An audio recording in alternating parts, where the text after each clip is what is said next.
July 15 അക്തർസ്കയിലെ ദൈവമാതാവ്.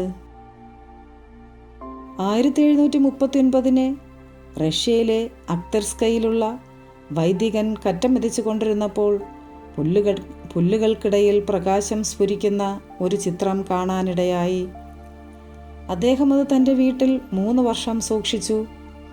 വീണ്ടും ആ ചിത്രം പ്രകാശിക്കുകയും ദൈവമാതാവ് അദ്ദേഹത്തിന് സ്വപ്നത്തിൽ പ്രത്യക്ഷപ്പെട്ട് ചിത്രം കഴുകാൻ ആവശ്യപ്പെടുകയും ചെയ്തു.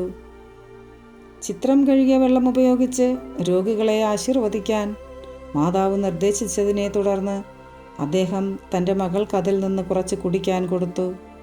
തൽക്ഷണം രോഗിണിയായ അദ്ദേഹത്തിൻ്റെ മകൾ സൗഖ്യം പ്രാപിച്ചു.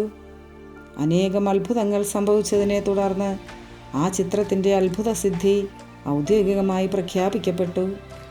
പിന്നീട് കാണാതെ പോയ ആ ചിത്രം ഓസ്ട്രേലിയയിലെ Russian orthodox Forane പള്ളിയിലാണുള്ളത്. Ave Maria.